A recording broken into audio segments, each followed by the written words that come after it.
새로운 시간이 찾아오면 생명들은 저마다의 이야기를 만들기 시작합니다.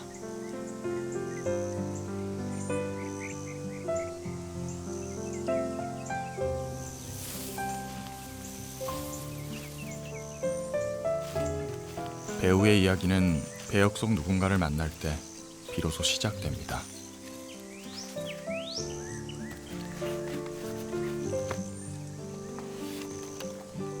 저는 20년 남짓 배우로 살아왔습니다. 하지만 배우로 살아온 시간 속에는 수천 년의 이야기가 담겨 있습니다. 그런 이야기를 통해 우리의 삶을 돌아보기도 하고 지혜를 얻기도 하죠. 오늘은 제가 여러분을 아주 특별한 시간 속으로 안내하겠습니다. 그리고 이제 아주 오래전 누군가의 아들이자 아비였던 한 남자의 이야기를 시작하려 합니다.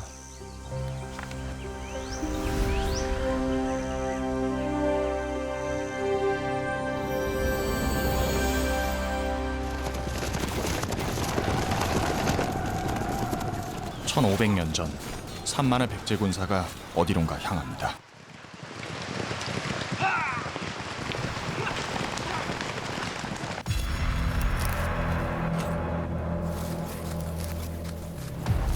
대군이 도착한 곳은 신라의 관산성.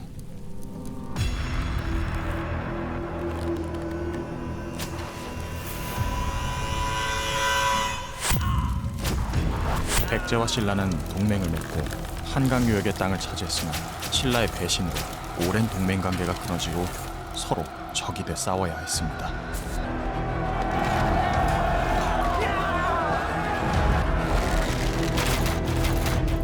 전투는 치열했습니다.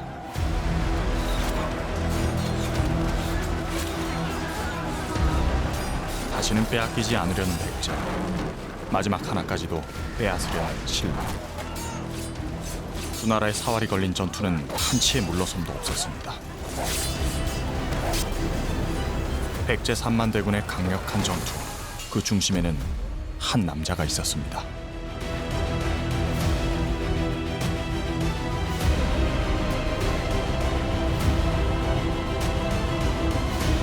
그 남자의 흔적은 1500년이 지나 충남 부여의 한 산기슭에서 발견됐습니다.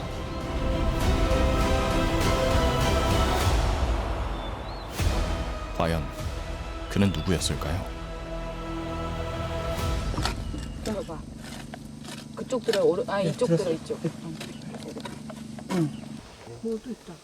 있다. 있어? 뭐야? 쌤 있어요. 함이야 함인 함 거 아니야? 같은데 함 살이 함 돼지리 먹은 거 같아요? 그릇이야 그릇 같은데? 함이야, 불상 아니야? 사리함. 함. 함이야. 사리암에 그 남자에 대한 단서가 있습니다. 우리 한자가 쓰는데 오 날짜 써 있어요. 여기 왕자가 있고요. 아 네. 그럼 진짜 쓰는데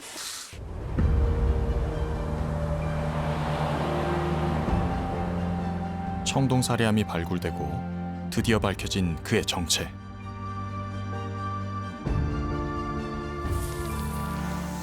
석가가 열반한 날이라고 알려진 2월 15일에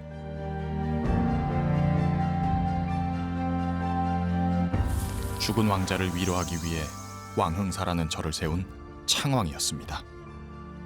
삼국사기의 기록을 보면 이 창왕에 대해서는 대부분이 자연재해가 일어나서 뭐 해성이 나타났다거나 혹은 일식이 일어났다거나 뭐 이런 기록밖에 없어요. 그래서 창왕이 정말 무슨 일을 했는지 거의 알 수 없다 이렇게 해도 과언이 아닙니다. 그런데 왕이 직접 발언한 왕흥사터를 만들었다는 것이 새롭게 확인되었기 때문에 이 창왕이라는 사람을 다시 재평가하지 않으면 안 되겠구나. 사리암의 발견으로 베일에 쌓여있던 창왕의 실체가 드러나게 된 것입니다. 왕자의 죽음은 한 아비의 슬픔을 넘어 국가적인 악재였습니다. 혼란스러운 왕실과 민심을 잡아줄 뭔가가 필요했죠. 그게 바로 왕흥사였습니다. 절을 세우는 건 불교를 기반으로 한 나라에서 왕의 굳건한 신념을 보여줄 강력한 정치적 수단이었습니다.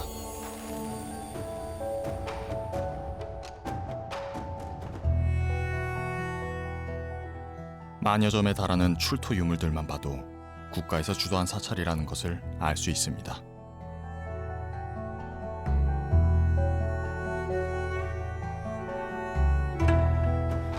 당시 구하기도 어려웠을 진귀한 보물들이 왕응사를 더 궁금하게 하는데요.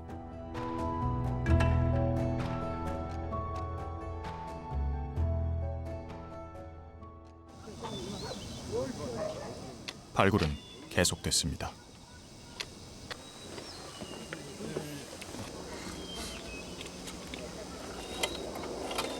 길고 긴 시간 묻혀있던 또 다른 보물이 모습을 드러내기 시작합니다.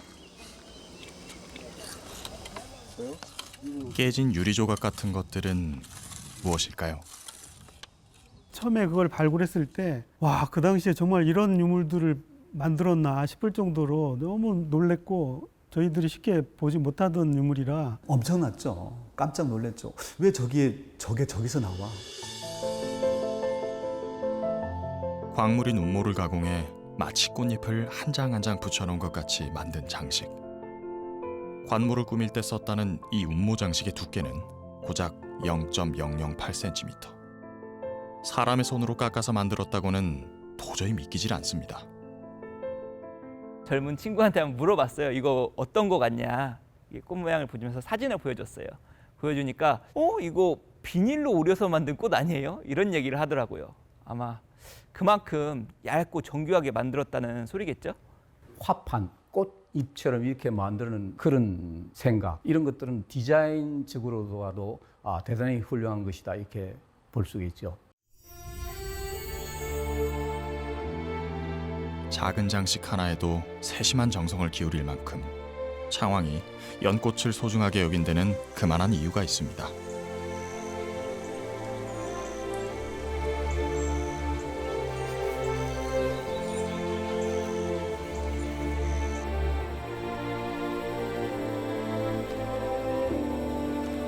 불교에서 연꽃은 부처를 상징하는 성스러운 꽃입니다.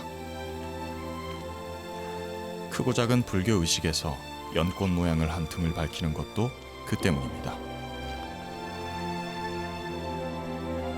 진흙 속에서도 화사하게 피어나는 연꽃처럼 번뇌와 무지로 가득한 세상을 밝게 비추는 연등. 왜 하필 연꽃이 부처의 꽃이 된 걸까요? 시다르타 태자가 태어났습니다. 시다르타는 부처가 되기 전 본래 이름인데요. 어린 시다르타가 동서남북으로 7발자국씩 걸을 때마다 놀랍게도 땅에서는 꽃이 솟아올라 시다르타 태자를 떠받들었습니다. 그 꽃이 바로 연꽃이었습니다.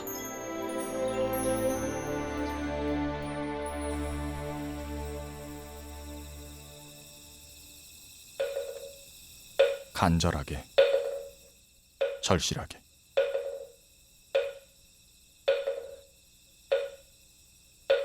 죽은 아들의 명복을 빌고 백제의 미래를 기원하며 불교에 절대적으로 의지했던 창왕. 그에게 불교는 자식을 잃은 아픔을 삼키며 더 강력한 왕으로 거듭날 힘이었습니다.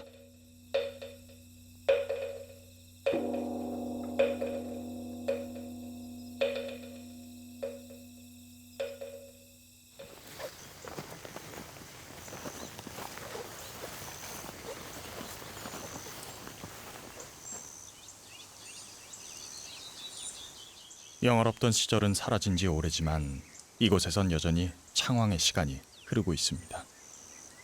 그 시간 속으로 좀 더 가까이 다가가 봅니다. 그 절이 물가에 있고 단청이나 장식이 크고 화려하며 왕이 항상 배를 타고 절에 가서 향불을 올렸다. 절이 산기슭에 있고 물가에 접해 있으며 꽃과 나무가 고와 사철 내내 아름답다. 왕이 배를 타고 강을 건너와 그 풍경을 감상하였다. 왕응사는 사비성에서 백마강을 건너야 닿을 수 있었습니다.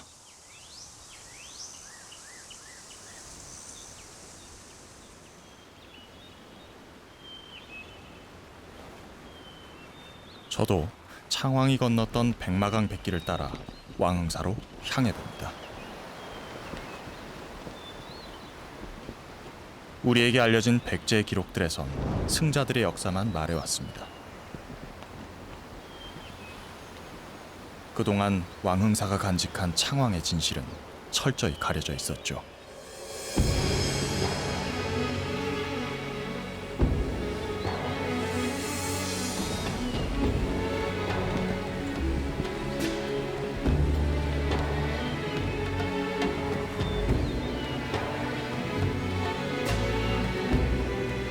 드디어 창왕의 위대한 유산이 눈앞에 펼쳐집니다.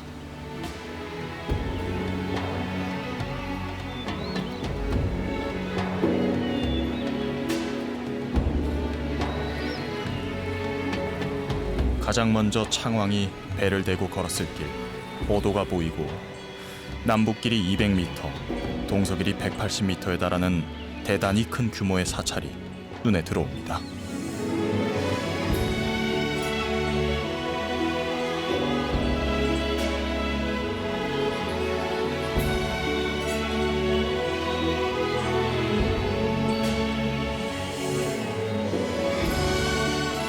남쪽 중문을 지나면 가장 먼저 탑이 보이고 그 뒤로 금당과 강당이 있습니다.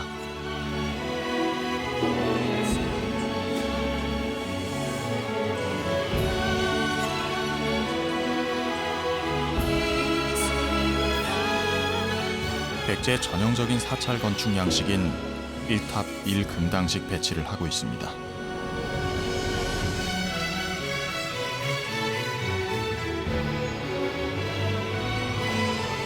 그리고 왕흥사의 가장 중심에 위치한 5층 탑. 바로 이 목탑이 있던 자리에서 청동사리암이 발견됐습니다.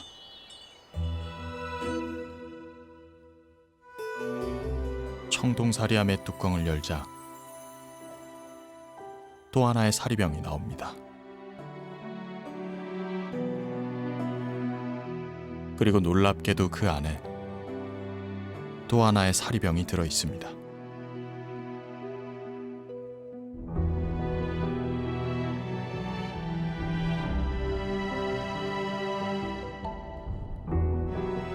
석가가 열반에 들면서 남긴 사리는 불교에서 매우 신성하게 모셔지기 때문에 사리를 담은 금제사리병을 은제사리병, 청동사리암으로 겹겹이 감싸 봉안하는데요. 가장 안쪽일수록 귀중한 재료를 사용합니다.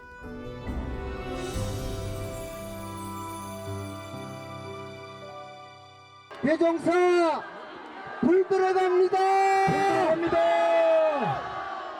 불 들어갑니다. 불 들어갑니다. 석가의 사리를 공양하는 건 불교의 정통성을 인정받는 걸 의미합니다. 나아가 불교가 성행하던 창왕의 시대에는 국격을 높이고 왕의 권위를 강화할 가장 강력한 장치였습니다.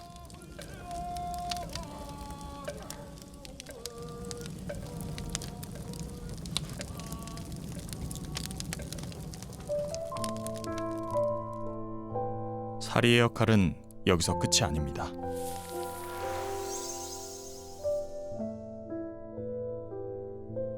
처음에 2매를 묻었는데 나중에 신의 조화로 3매가 됐다. 그만큼 어떤 신이라고 하는 그 표현을 쓰는데 신적인 어떤 그 영험함이 깃들여져 가지고 인간이 그 범접할 수 없는 어떤 신적인 어떤 조화가 일어났다. 이른바 사리의 그 신통력. 조선시대 세종 때도 그런 게 보여요. 세종 때도 그 왕궁 안에 매불 땅에서 사리가 저절로 나눠졌다는 이 말은 결국 뭘 얘기하느냐. 그만큼 신심이 깊고 간절한 소망에 응했다는 것입니다.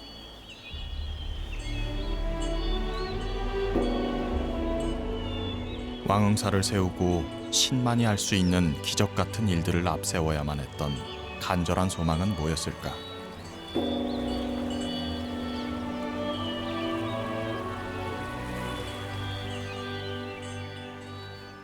창왕은 진정 부처가 되고 싶었던 걸까요? 나는 부처님의 음덕을 입은 거의 신의 동격인 그런 국왕이다. 왕권을 강화하고 결국에는 그 속에서 어떤 자기의 리더십을 발휘함으로 인해서 대내적인 안정, 그리고 사실은 이제 고구려나 신라라는 바로 주변 국가의 전쟁 속에서 더 강한 국가적인 리더십을 발휘하는데 적극적으로 행사하기 위한 그런 것이 아니었을까 생각할 수 있겠습니다.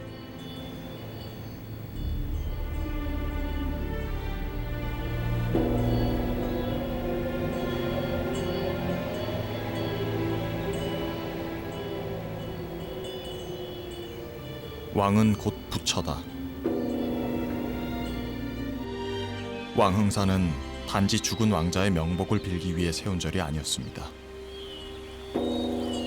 창왕이 스스로를 신격화하면서까지 간절하게 이루고 싶은 꿈이 있었기 때문입니다.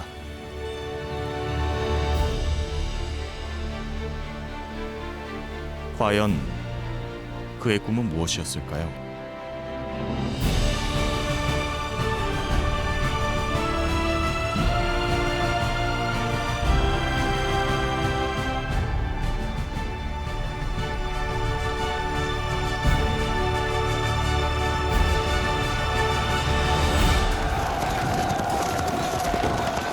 다시 관산성 전투로 돌아가 봅니다. 왕이 되기 전 왕자 창은 주도적으로 왜군까지 연합한 3만 대군을 이끌고 신라를 공격했습니다.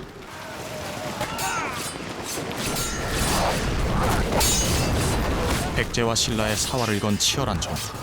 두 나라가 팽팽하게 맞선 가운데 대왕,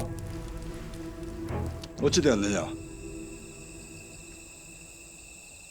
아버지 성왕은 신라가 전 대군을 동원했다는 소식을 듣게 됩니다.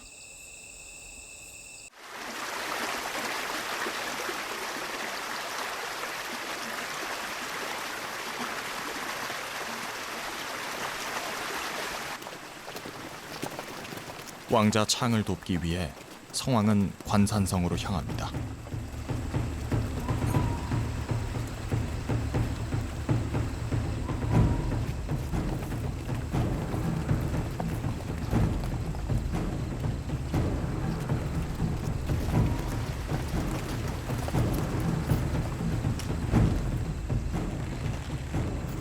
무슨 일인가?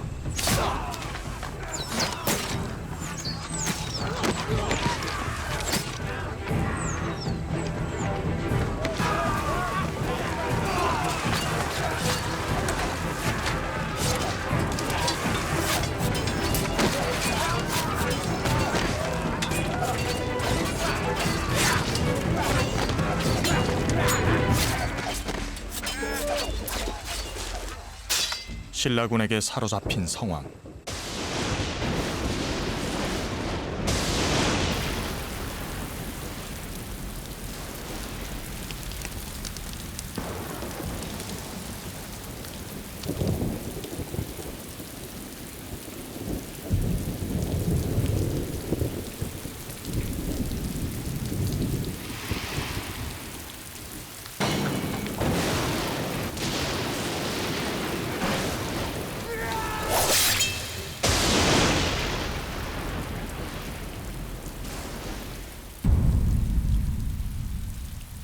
그렇게 성왕의 시대가 끝났습니다.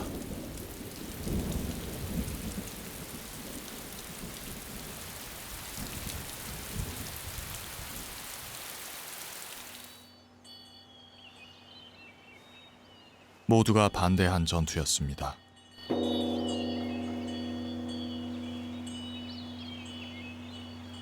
그 전투에서 3만 명의 군사를 잃었습니다. 그리고 아버지 성왕은 목이 베이는 수모 속에 참담한 죽음을 맞이해야 했습니다.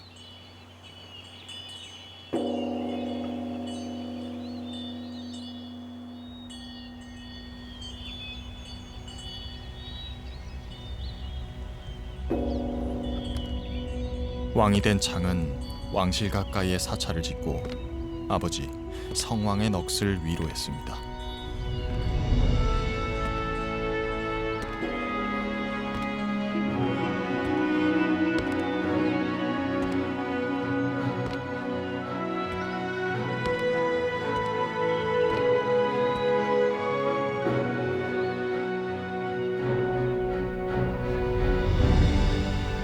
아버지 성왕을 위해 향불을 피웠을지 모를 창의 비통한 심정을 느껴봅니다.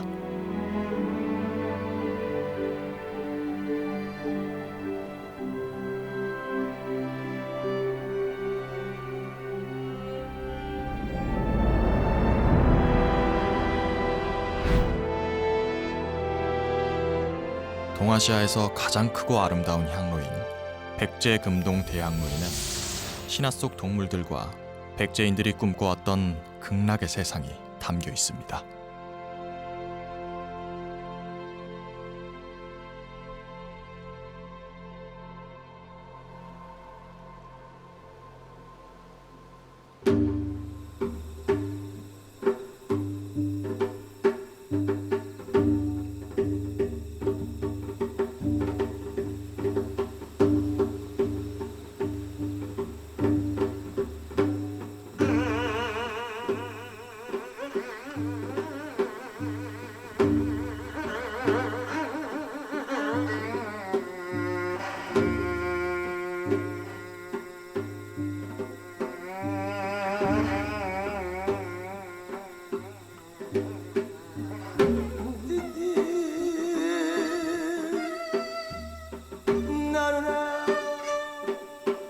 무모하게 강행한 전투는 뼈저린 후회만 남길 뿐이었습니다.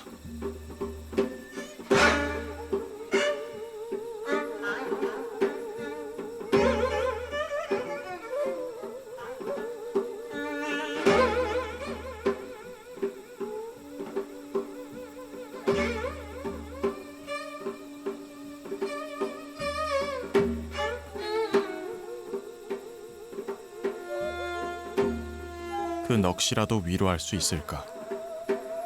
존경했던 왕이자 닮고 싶었던 아버지를 창은 진정 떠나보낼 수 있을까?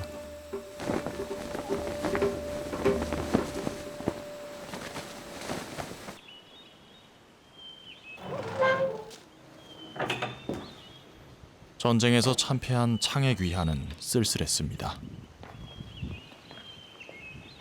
생사의 고락에서 겨우 살아 돌아왔지만 그를 반기는 이는 아무도 없었습니다.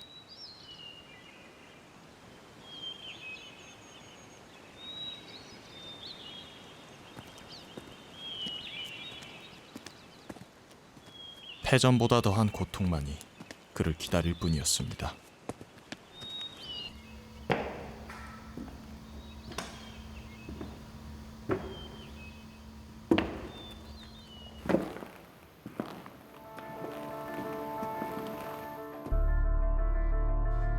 왕이 없는 궁, 죽음과 원망을 쏟아내는 귀족들, 그리고 떨쳐낼 수 없는 창의 죄책감. 아버지의 뒤를 이어 마땅히 왕위에 올라야 하지만 창은 선뜻 받아들일 수가 없습니다.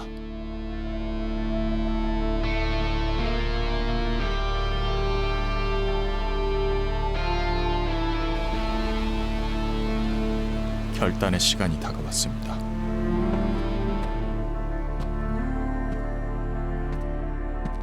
창은 어떤 선택을 했을까요? 귀족들이 왜 나가지 말라고 했던 싸움에 나가가지고 3만 명이나 되는 엄청난 사람이 전사하게 했느냐. 거기다 국왕까지 돌아가셨으니까 당신 책임지세요 라고 했을 때 이 창왕은 뭐라고 했냐면 사퇴인 거죠.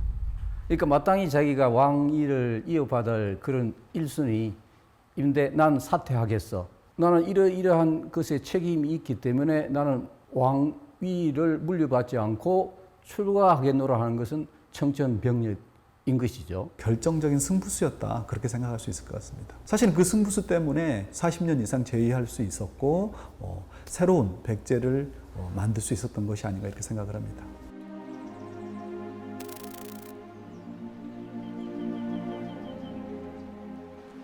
창의 승부수는 적중했습니다. 분열됐던 귀족들은 합심해 창을 무사히 왕자에 앉힙니다.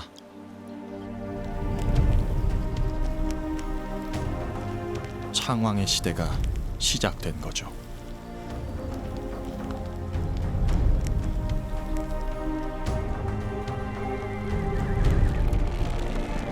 왕위를 이어받은 창은 아버지 성왕의 뜻을 하나씩 이뤄나갑니다. 가장 먼저 한 일은 성왕이 털을 닦아놓은 사비도성을 완성하는 작업이었습니다. 도성을 재건하고 확장하면서 내부적으로 안정된 백제의 모습을 갖춰나갔습니다.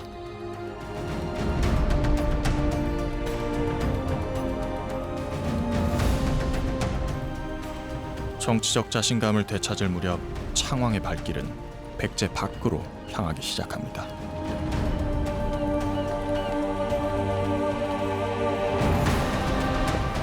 북조의 북제, 남조의 진, 수나라와 가까운 거리를 유지하며 교류의 영역을 넓혀갔는데요.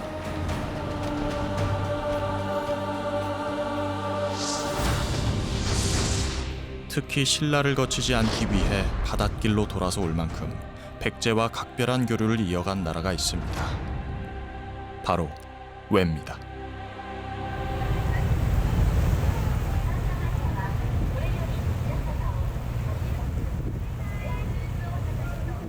일본 제2의 도시이자 항구 도시인 오사카는 생활 환경이 우리와 비슷해 오래전 백제인들이 생활터전으로 정착했던 땅입니다.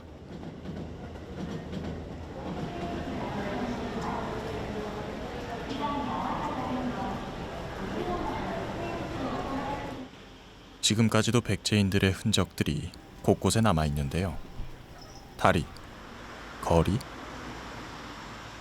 건물과 공원의 이름에서도 백제가 보입니다.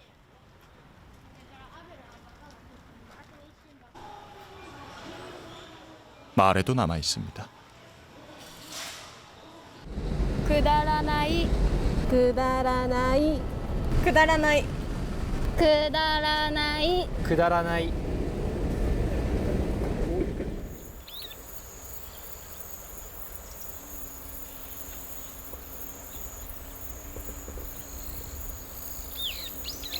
일본 최초의 기와집이자 불교 사찰인 아스카데라.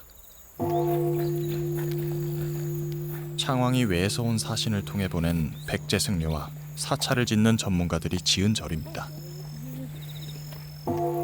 기와를 제작하는 장인의 화공까지 보낼 정도로 창왕은 외와의 교류에 적극적이었는데요.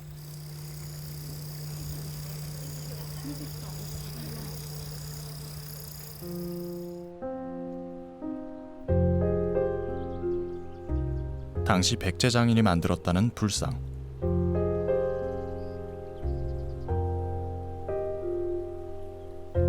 비조대불이 지금도 아스카데라를 지키고 있습니다.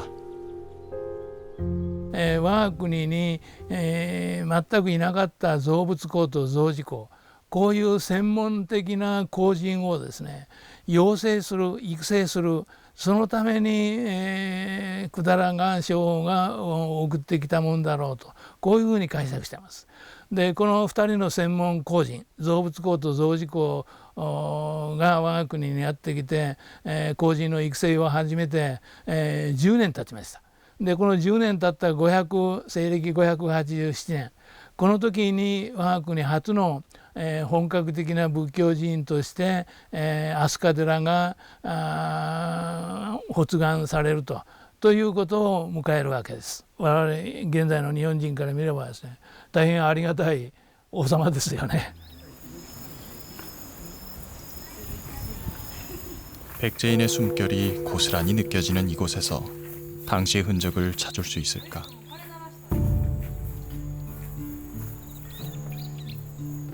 마당 한켠 주춧돌들이 눈에 들어옵니다. 화재로 소실된 옛 5층 탑자리의 주춧돌들이 넓게 퍼져 있는 걸 보니 탑이 상당히 컸던 것 같죠. 지하 3m 아래에는 탑의 가장 중심인 심초석이 묻혀 있습니다.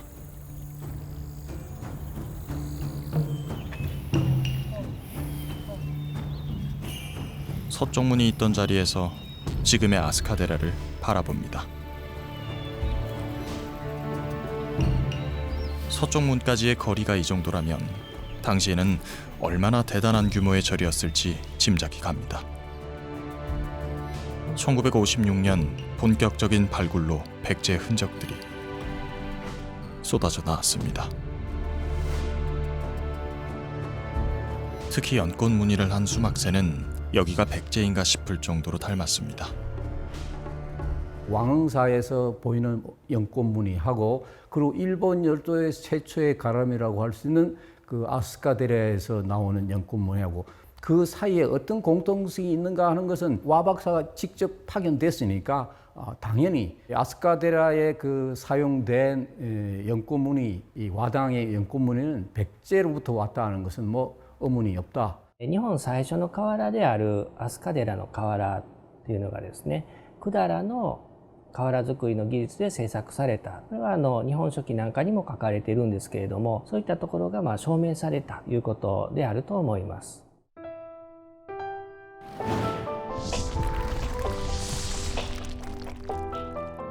수막새는 과거 목조건축 지붕의 끝에 사용됐던 기와를 말하는데요.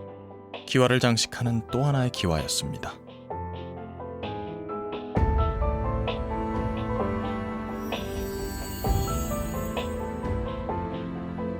왕흥사지에서는 상당히 많은 수막새가 발견됐습니다. 다양한 무늬 같아 보이지만 꽃술부 위의 점과 꽃잎 끝자락 모양만 조금씩 다를 뿐 하나같이 연꽃 무늬를 하고 있습니다. 백제 수막새들의 공통적인 특징이죠. 아스카데라의 수막새와 비교를 해봤습니다.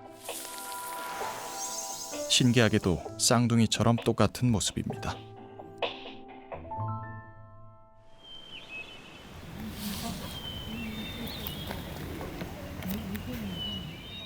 마치 아스카에서 백제의 사찰을 만난 것 같은 기분인데요. 심지어 백제인의 건축 양식인 주춧돌을 놓았던 흔적까지 보입니다.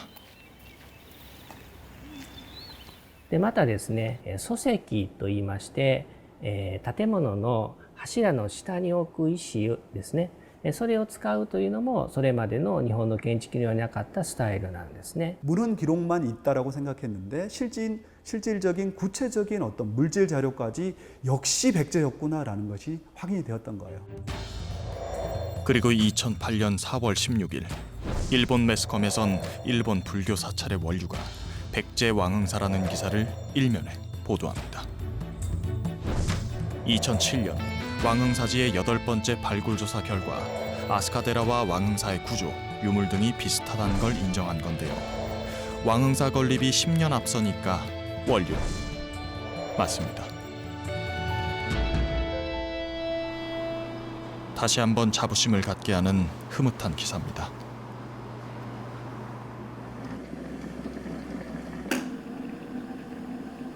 청동사리암에 연대가 새겨 있지 않았더라면 아마 듣기 어려웠을 것 같은데요. 창왕의 뛰어난 행보 덕분입니다. 그런데 한 가지 궁금증이 생깁니다. 창왕은 일본에 왜 하필 불교를 전했던 걸까요? 그것도 통째로 말이죠.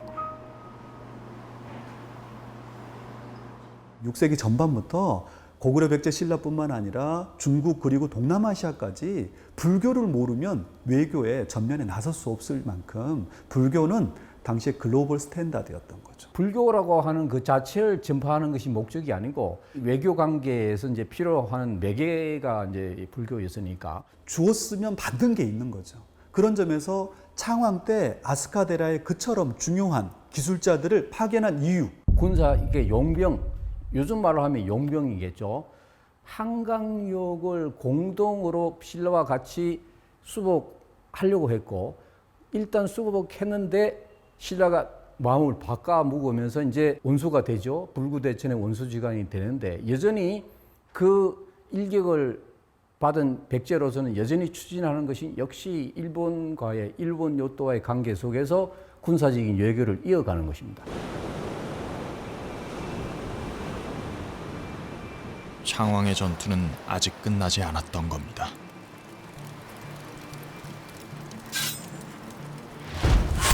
비록 창왕은 생을 마감할 때까지 신라 정복에 대한 꿈을 이루지 못했지만 그의 남다른 외교술로 정비한 군사력은 훗날 의자왕이 신라의 대야성을 함락시키는 밑거름이 됐습니다.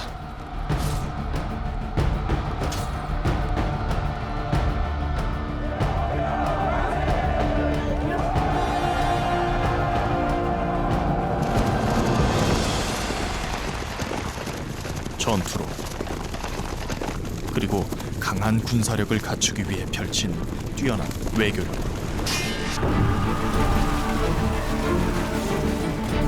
빼앗긴 본래 백제의 땅을 되찾기 위한 창왕의 끈질긴 도전은 전투의 승리보다 더 큰 백제사의 위대한 역사로 남았습니다.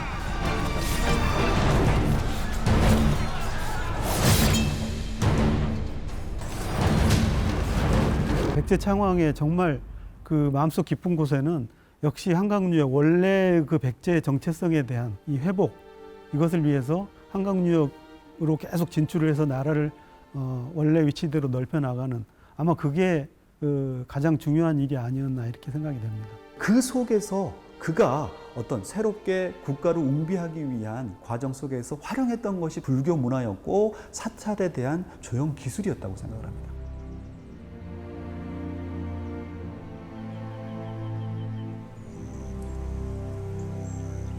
(45년) 재위 기간 동안 불교하면 백제, 백제하면 불교라 할 만큼 불교 문화의 전성기를 이끈 창왕. 그는 적극적으로 주변국들의 문물을 수용하면서도 그것을 백제의 것으로 만들고 다시 일본에 전수해주면서 백제 문화를 한 차원 더 성숙시켜 나갔습니다.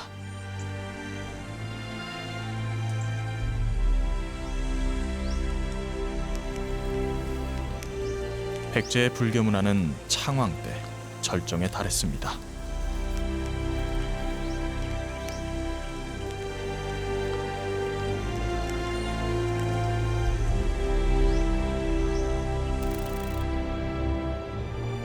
지금도 일본에는 백제와 교류한 불교 문화의 유산들이 많이 남아 있습니다. 아스카 시대 백제인이 만든 백제 관음상과 성왕의 얼굴을 하고 있는 구세 관음상은 현재도 일본에서 귀한 대접을 받고 있습니다. 백제의 사찰과 가장 많이 닮았다는 시텐노지. 탑과 금당이 일직선상으로 배치된 1탑 1금당식, 백제와 똑같은 사찰 건축 양식을 하고 있습니다. 치미와 탑, 수막새의 무늬까지도 꼭 닮은 모습입니다. 日本最初のお寺である飛鳥寺のですね建築様式っていうのは四天王寺、法隆寺など飛鳥寺以降に建立されたいわゆる初期の日本のですね仏教建築の基本になっています。 일본 나라현의 고찰 호류지.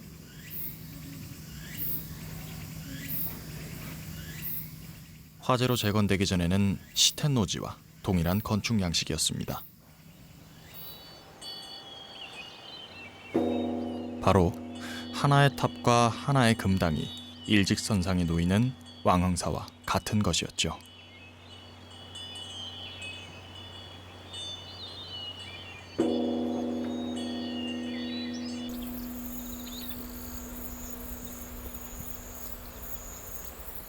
그런데 왕흥사를 모델로 한 아스카데라는 특별한 건축 양식을 보였습니다.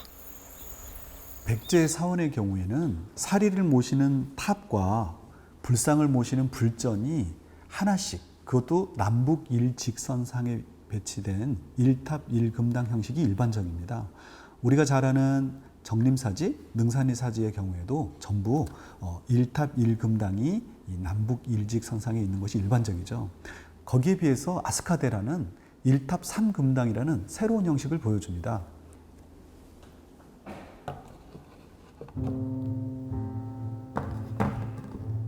동쪽에도 금당이 있고 서쪽에도 금당이 있는 전혀 새로운 양식이죠.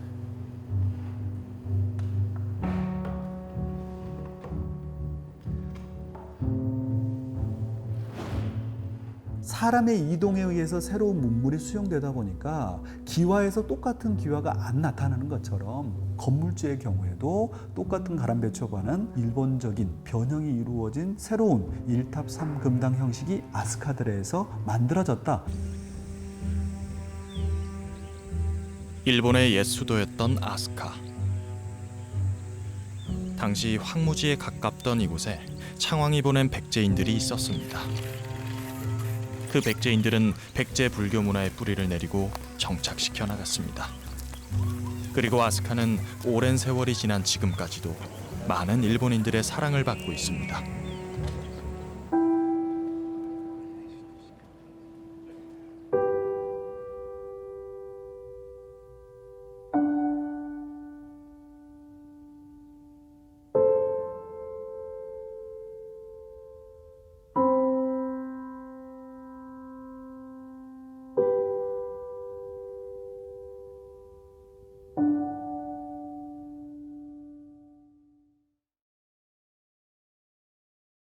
例えば文字の使用ですね。法による政治、あるいは、法による行政ですね。仏教的な思想、文学、全て飛鳥に都があった時代に始まったということが言えるかと思います。またその日本のふるさとである飛鳥の地のさまざまな思想あるいは文化っていうのがですね、根付く、そういう背景に百済の影響っていうのも非常に大きいんだということがですね、理解できるかと思います。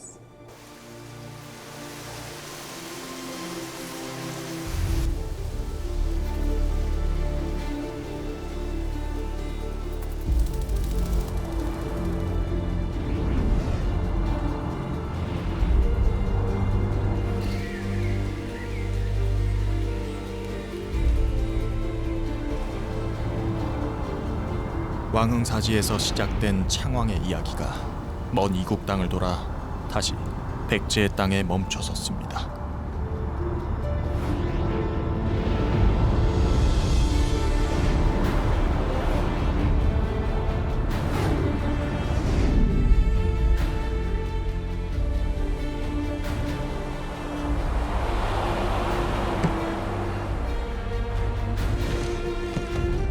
그는 더 이상 패전의 왕, 아비를 죽음으로 몰아넣은 왕이 아닙니다.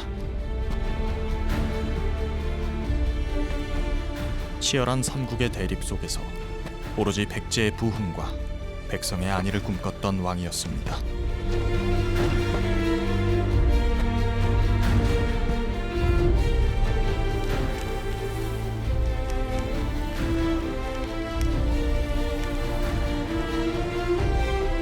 진흙 속에 피어나는 연꽃처럼 고매하게 피어날 백제를 꿈꾼 군주였습니다. 창왕은 외의 불교를 전해준 호불의 군주였습니다. 불교를 가지고 단순한 신앙체계나 교리체계가 아니라 문화체계 그리고 기술체계라는 것을 바탕에 깔고서 그 백제적인 기술을 일본에 전해줌으로 인해서 동아시아의 삼국의 어떤 활발한 문화교류의 양상을 보여주었다는 점에서 굉장히 중요한 위치에 있다고 생각을 하고요. 나라를 이렇게 아우르면서 갈등과 분열을 극복하고 아버지 성왕의 뜻을 이렇게 이어서 계속 그 중흥을 도모한, 우리가 많이 알지는 못했지만 새롭게 해석할 수 있는 그런 의미를 가진 위덕왕이 아니었는가 이렇게 생각을 해봅니다.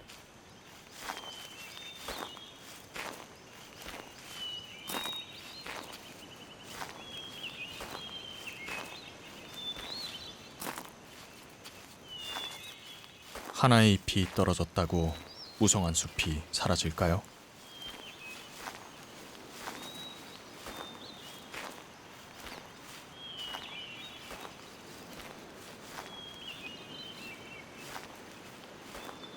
불교라는 선진 문물을 통해 새로운 문화를 열었던 창왕.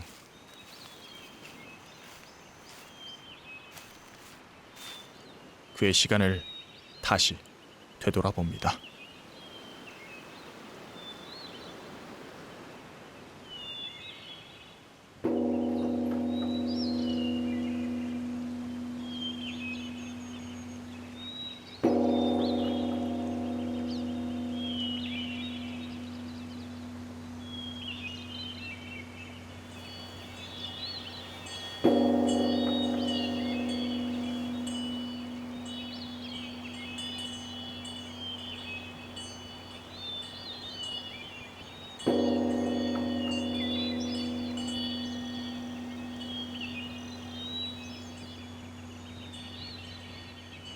꽃이 져도 그 향기로운 꽃을 기억하듯이 불의 군주 창왕의 시대는 저버린 지 오래지만 그의 이야기는 이곳에서 언제나 새롭게 다시 피어날 겁니다.